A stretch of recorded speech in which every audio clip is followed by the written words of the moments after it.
Laimana ai ipamda hayeng chatlaga khara hanglukhige ichagisu form fill up tawnabagi paisa haire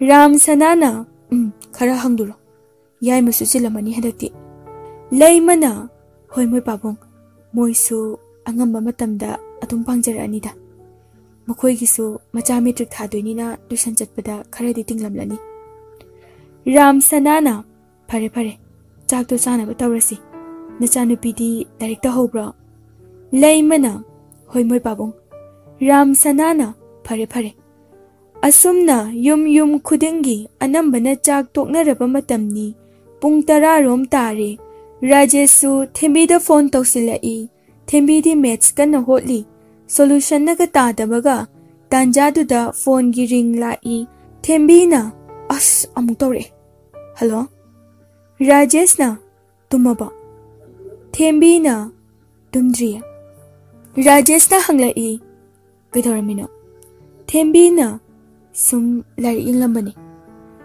Rajesna o Thembina adu hainaraga anidu ngaihakti tumina laini Rajesna kai mathel charage Thembina irole Rajesna haubra Thembi sukhumlai Adu hairaga amuk tumina lainay Rajesh mathanta murum soli Kainu pinu sibo Nang di charabo kaidawrige ga hangdene hoidat sum khumlay Thembina hangadaba loiraba Rajeshna thamninglaba Thembina nate sum tumina laibaduda Rajeshna ado aikinom hange Thembina hango Rajeshna Nangi lekai gi nayambani haibado aduna semba nupado koinariba Thembina koinadeda aina nachandawna khalo hakibane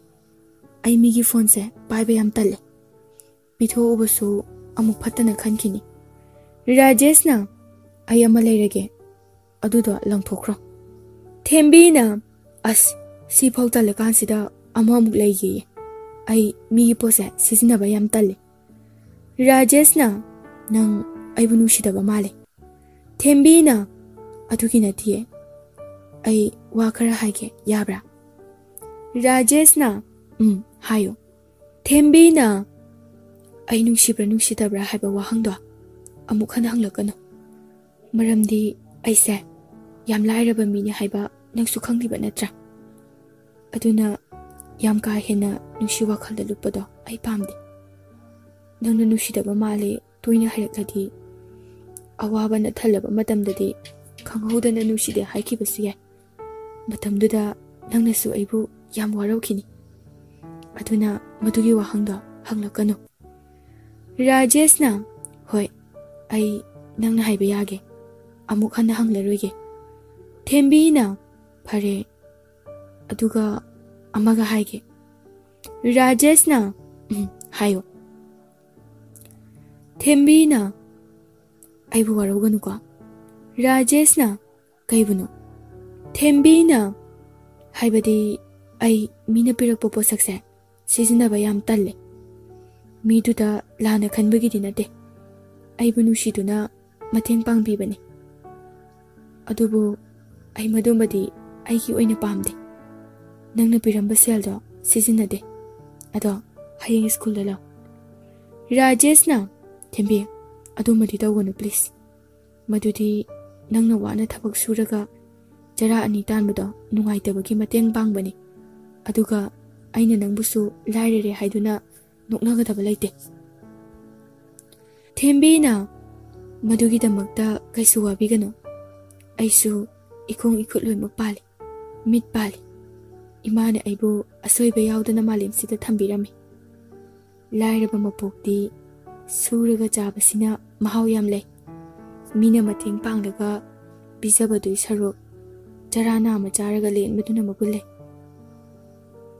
Aina haizaningbadi ai sanaha oiri suba noma ngame aduna migi ahenba mateng pamde aingonda pangadaba itengdugi mahutta kana laijadraba solaba ahan khaida natraga orphan homda mateng pangbiyo aduna su pukjabagi mahayangani Rajesh na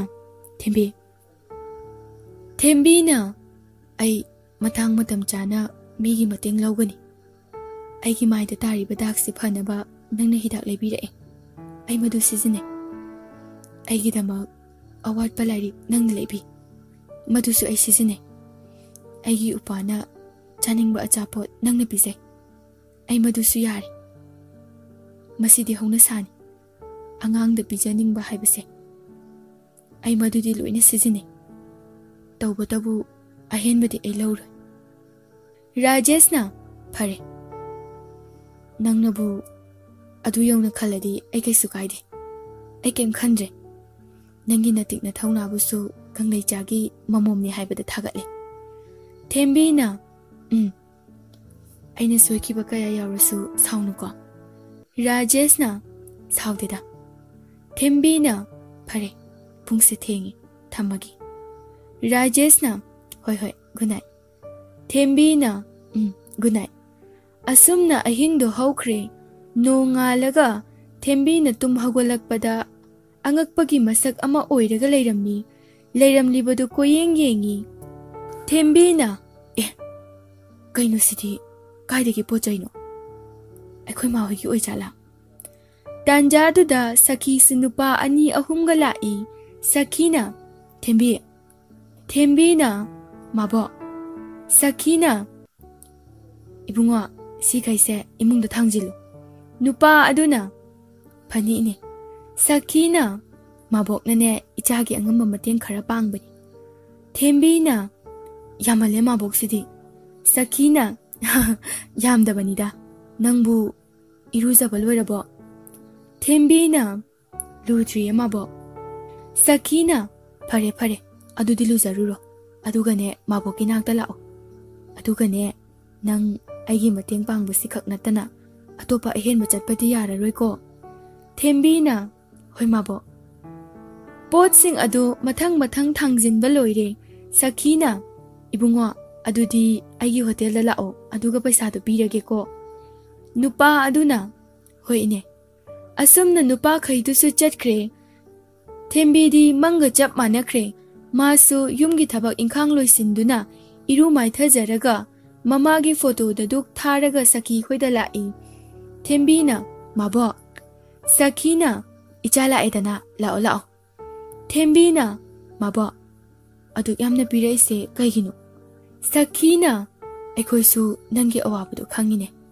chengdo yana duna chaw nachinna nawgidi tha ahum phaudi chatnarani electric su pushin biradabani thaumainaga yararoi lemnaga ne amata thalalaroi dabani chaka do gas thongladabani Thembi na mabo kaino haisibo adugumbadi yanida ai adum ngamnaba tawjage sakhina yade wahanba yade ko nang mabok na ichagi matik chaba imak semgani aigi inaunupigi machaduna ne nangse yam pamjare mana mateng panguna pangbani Thembi na ha mabo yani adumbadi ai pamjade sakhina mateng pangu haiba khakni seldi maboki selani aisu kaisu watpa nate icha imau loinamak thabak tawri ima bokna samhana dagi hotel phamlakpaduda phambani icha na wana thabak subado mabok nungai dine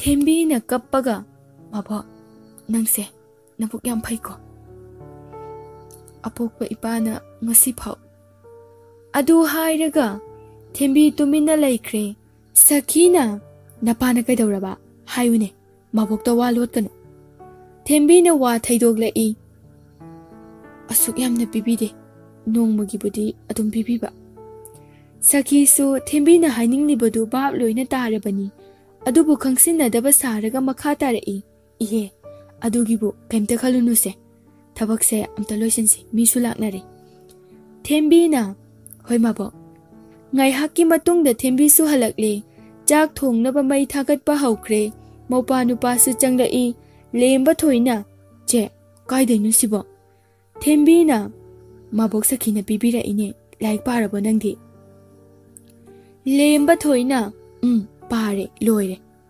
ꯊꯦꯝꯕꯤꯅ ꯊꯣꯏ ꯂꯥꯏꯔꯤꯛ ꯄꯥꯕꯗ ꯂꯣꯏꯔꯦ ꯍꯥꯏꯕ ꯊꯝꯕ ꯌꯥꯗꯦꯀꯣ ꯇꯝꯂꯤꯕ ꯁꯕꯖꯦꯛꯇꯣ 10ꯅꯤ ꯑꯦꯛꯖꯥꯝꯁꯨ ꯀꯨꯏꯗ꯭ꯔꯕꯅꯤ ꯅꯨꯃꯤꯠ 9ꯅꯤ ꯈꯛ ꯉꯥꯏꯔꯕꯅꯤ ꯂꯥꯏꯊꯣꯛꯄ ꯌꯥꯗꯦ ꯅꯪꯅ ꯑꯗꯨꯝ ꯐꯥꯔꯁ ꯇꯥꯏ ꯍꯥꯏꯗꯨꯅ ꯂꯥꯏꯊꯣꯛꯄꯗꯤꯅꯦ ꯁꯦꯀꯦꯟ ꯇꯥꯔꯤꯕ ꯃꯤꯗꯨꯅ ꯃꯨꯟꯈꯤꯗꯣꯏꯅꯤ ꯃꯈꯣꯏꯅꯁꯨ ꯅꯪꯒꯤ ꯔꯦꯀꯣꯔꯗ ꯊꯨꯒꯥꯏꯒꯤ ꯈꯜꯂꯝꯗꯣꯏꯅꯤꯅꯦ ꯂꯦꯝꯕ ꯊꯣꯏꯅ ꯍꯣꯏ ꯆꯤꯆꯦ ꯔꯤꯇꯥꯅ ꯑꯩꯈꯣꯏꯕꯨ ꯀꯔꯤꯝꯇ ꯌꯦꯡꯁꯤꯟꯗꯕ ꯇꯥꯍꯜꯂꯦꯗꯅ ꯍꯧꯖꯤꯛꯇꯤ ꯐꯔꯝꯃꯅꯤꯅꯦ ꯃꯆꯥ ꯅꯨꯡꯁꯤꯕ ꯈꯪꯗꯕ ꯇꯥꯍꯜꯂꯦꯗꯅ ꯑꯩꯅ ꯅꯍꯥꯟꯅ ꯆꯠꯍꯟꯈ꯭ꯔꯣꯅ ꯍꯥꯏꯖꯕ ꯅꯠꯇ꯭ꯔꯣ ꯐꯖꯔꯦꯗꯅ ꯃꯆꯥ ꯄꯣꯛꯄꯒꯤ ꯃꯍꯩ ꯌꯥꯜꯂꯕ ꯅꯠꯇ꯭ꯔꯣ ꯏꯕꯣꯍꯜꯅ ꯑꯗꯨꯕꯨ ꯑꯩꯅ ꯀꯩꯗꯧ ꯍꯥꯏꯕꯅꯣ ꯃꯥꯕꯨ ꯌꯨꯝꯁꯤꯗꯒꯤ ꯇꯥꯟꯊꯣꯛꯄ ꯍꯥꯏꯁꯦ ꯑꯔꯥꯏꯕ ꯋꯥ ꯅꯠꯇꯦꯅꯦ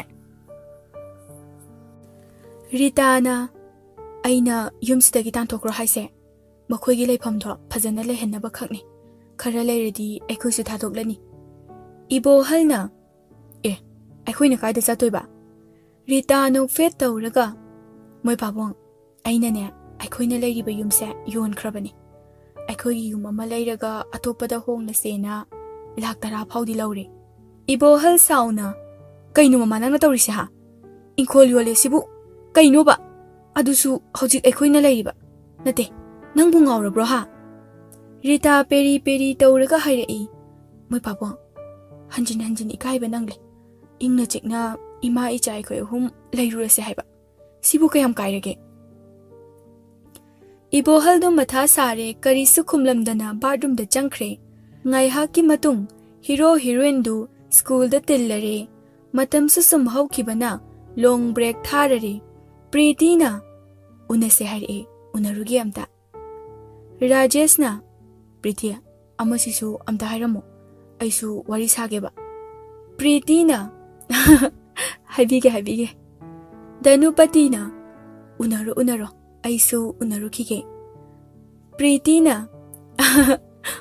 ꯎꯅꯔꯣ ꯄ꯭ꯔꯤꯇꯤ ꯊꯦꯝꯕꯤ ꯑꯃꯗꯤ ꯙꯅꯨꯄꯇꯤꯁꯨ ꯊꯣꯛꯂꯛꯏ ꯇꯦꯜꯍꯩꯕ ꯍꯣꯏꯁꯨ ꯂꯥꯛꯏ ꯙꯅꯨꯄꯇꯤꯅ ꯂꯥꯛꯑꯦ ꯑꯗꯨꯗꯤ ꯑꯩꯁꯨ ꯎꯅꯔꯨꯈꯤꯒꯦꯀꯣ ꯄ꯭ꯔꯤꯇꯤꯅ ꯍꯣꯏ ꯎꯅꯖꯔꯨꯔꯣ ꯑꯁꯨꯝꯅ ꯃꯥꯒꯤ ꯄꯤꯌꯔꯗꯣ ꯎꯅꯈ꯭ꯔꯦ ꯇꯦꯜꯍꯩꯕꯅ ꯅꯪꯁꯦ ꯌꯥꯝ ꯅꯨꯡꯁꯤ ꯋꯥ ꯉꯥꯡꯕ ꯌꯥꯝ ꯍꯩ ꯄ꯭ꯔꯤꯇꯤꯅ ꯏꯁ ꯇꯦꯜꯍꯩꯕꯅ 12 ꯂꯣꯏꯕꯒ ꯆꯦꯜꯂꯁꯤꯀꯣ ꯄ꯭ꯔꯤꯇꯤ ꯉꯛꯅ ꯀꯥꯏꯗꯩꯅꯣꯗ ꯃꯤ ꯊꯕꯛ ꯑꯃꯗꯤ ꯇꯧꯈꯤꯅꯤ ꯇꯦꯜꯍꯩꯕꯅ ꯊꯕꯛꯀꯤ ꯋꯥꯗꯤ ꯑꯩꯈꯣꯏꯗ ꯂꯩꯔꯒ ꯇꯧꯔꯁꯨ ꯌꯥꯏ ꯀꯩꯅꯣ ꯄ꯭ꯔꯤꯇꯤꯅ ꯄꯥꯝꯗꯦ ꯍꯌꯦꯡ ꯅꯣꯏꯗ ꯂꯥꯛꯄꯗ ꯂꯩꯀꯥꯏ ꯃꯤꯅꯒ ꯇꯦꯜꯍꯩꯕꯒꯤ ꯅꯨꯄꯤꯗꯣ ꯑꯗꯨꯏ ꯊꯕꯛꯇꯣ ꯇꯧꯔꯤꯌꯦ ꯀꯥꯏꯅ ꯍꯥꯏꯅꯕꯗꯣ ꯄꯥꯝꯗ꯭ꯔꯣ ꯃꯤꯅꯒ 12 ꯊꯥꯗ ꯉꯥꯏꯔꯤ ꯆꯦꯟꯈ꯭ꯔꯦꯌꯦ ꯃꯃꯤꯠꯄꯨ ꯈꯥꯛꯇ꯭ꯔꯤꯉꯩꯗ ꯍꯥꯏꯅꯕꯗꯣ ꯄꯥꯝꯕ꯭ꯔꯣ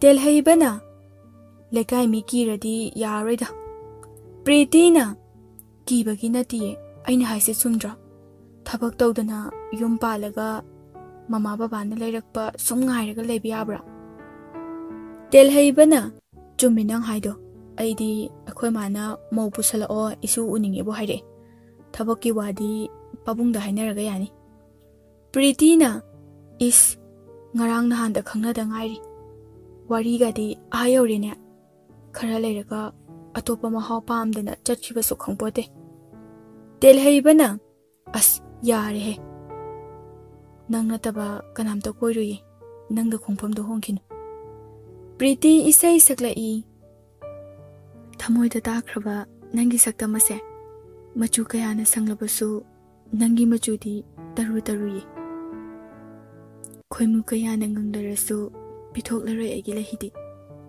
ꯂꯦꯞꯄꯤꯌꯨꯀꯣ ꯅꯍꯥꯛꯅ ꯌꯦꯛꯅꯕꯒꯤ ꯁꯝꯕꯜ ꯑꯣꯏꯅ ꯇꯦꯜꯍꯩꯕꯅ ꯑꯁ ꯏꯁꯩ ꯐꯥꯎꯗꯤ ꯑꯝꯐꯥꯎ ꯇꯥꯖꯗ꯭ꯔꯤ ꯄ꯭ꯔꯤꯇꯤꯅ ꯁꯈꯤꯔꯥꯅ ꯁꯛꯄ ꯏꯁꯩꯅꯤ ꯁꯣꯝꯗꯅ ꯔꯥꯖꯦꯁꯅ ꯀꯩꯗꯧꯔꯒꯦ ꯇꯨꯃꯤꯟꯅ ꯁꯨꯝ ꯂꯩꯔꯗꯤ ꯌꯥꯝ ꯍꯩꯅꯗ꯭ꯔꯕꯣ ꯊꯦꯝꯕꯤꯅ ꯑꯗꯨꯏ ꯅꯠꯇꯦꯗ ꯀꯩ ꯍꯥꯏꯗꯣꯏꯅꯣ ꯈꯪꯗ꯭ꯔꯕ ꯑꯗꯨꯒꯤꯅꯦ ꯔꯥꯖꯦꯁꯅ ꯐꯣꯟꯁꯨ ꯀꯨꯏꯅ ꯋꯥꯔꯤ ꯁꯥꯕ ꯌꯥꯗꯦ tax ꯊꯥꯈꯤꯕꯁꯨ reply tawrakte. Ai nungshiba yaudaba male. Thembina aina aroibigi wado hairagano hairaga. Nungsibagine nangna unase haibada yarise. Nungsirini haidunabu pung khudingi wari saba message thanabaduna asengma nungshiba chingladra. Nungsinariba nupa nupido aduda thamoi sengnaraga loire. Lana khanadaba amana amabu thajanaba masina maru oye. Aikhoi satra amane pandam amagidamak lairik tamlibani. Pandam leitradi laik tamdrasu yai. Aduna pandam duna mapung pharaba matamda nungsibasu panthung yauba ngamlakani. Rajesh na nangi kai pandam. Thembina makha tarai. Hojiki matamda lairaba aikhoigi akaknaba pandam leite. Rajesh na maduri kaigi. Thembina corruption gi matam sida aina pamliba pandam da phangnaba honabado yam wana thokani. Aduna lairaba mi aikhoigi pandam di pikpa chawdaba thabak amatang tawjarabati yare. Rajesh na aina mateng pangbusu nangdi yade. Hayeng nangnasu aigi mateng mayam pangbibagi matam lakani. Thembina phare sigi wase thuase. Aisu nangna haiba khudingmak yarage. Nangna wari sanase haibado sanarase. Message su thanarase. Aisu nangbu thamoi sengna nungsi. Adubu aiwa amatangdi haige. Rajesh na hayo. Nungsinaradi jenba chongba haiba amasu lakani. Aduna aina lairiba condition sigadi chahi ahum jangdana phanayam honarasu ngamloi. Ipuabu matik chaba mi ama ohennaba ai kana honakini. Aduna luhongba haibadumadi palakano. Thembigi wadu taraga Rajesh su khumlai. Hoi ai palaoi. Thembina phare class changnase ai notes khara sindawa lei. Rajesh na hoi asumna school suti tharaba matung pung mari makhai rom taba matamda nupa kharaga sakhi ga lai. Sakhina Thembi tabro nangbo amta thonglo ne. Thembi su thoglai kai hage mabo. Sakhina ibungo chakhum ka do asidane chumtring changaga ani subaduni. Ibungo khoina loimak sembiramo aduga ibungo noina ne mai khaidu su sembiramo. Nupa aduna phani ne. Sakhina Thembi maboktagi chaga chanaba khaido nabung singsina chanaba lauru la. Thembina mabo kaino mabok na tawbiriba mayam sibo ai manga chap manare. Sakhina taibang ni taibang lao nabung khaigi chanaba do lauru la. Asumna Thembi hoida thabak tawbiriba khaidu loiraduna chaga thaklaga punna hankre. Lemba thoina aya mai ngale che akhoi su mai ngale.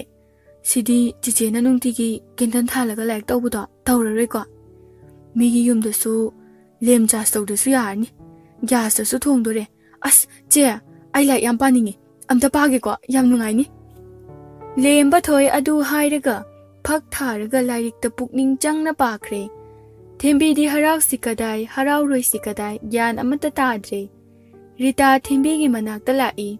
Rita na hai Thembi tabra amta thonglo. Thembi na kai hage ima. Rita na ai khoina noina chinanau se kaimta yengsindaba ta haline. Napabu su ikaiba piredana. Thembi na ima mabok na yare wa makha tarakano. Noi leiri khai chopa ikaiba nangni.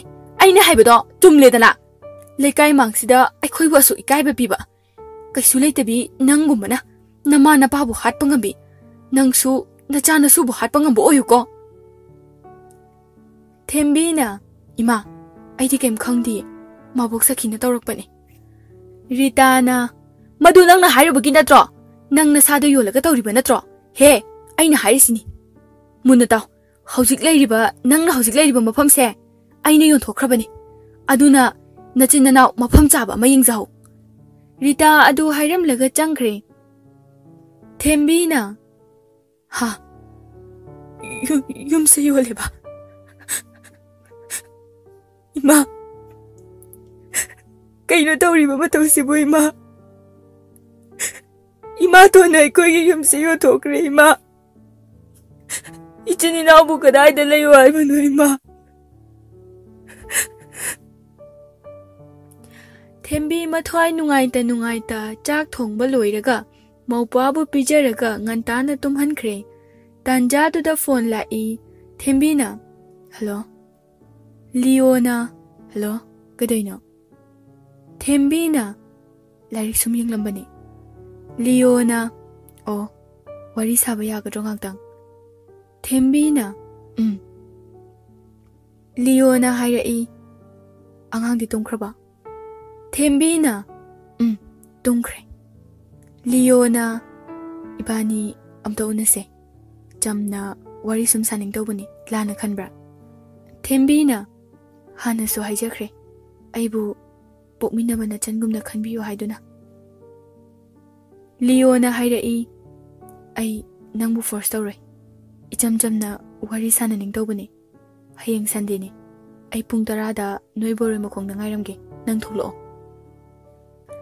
Thembi na hoi yare ado kuina di unaba yaroi mina lana laukini Leona hoi yabirakpagi thagachari Thembi su khumlai adudi thamage Leona hoi thamo somdana Preeti na yare nang atopa mahau pamlaba natra yare ngasidagi phone ngamta tawrakana aikhoi nupa phone tawre tel haibana phagi tawbune mebem nangba Preeti na tawru noi atopa duda Preeti phone du fat kak thali aduga Thembi da phone tawi Thembi na hello Preeti na kaidaramino Thembi na sumpam lambani nangdi Preeti na khanada ngai Thembi na khumlai kanagano haise Preeti na hotel aiba haiba ngaki zauman maduga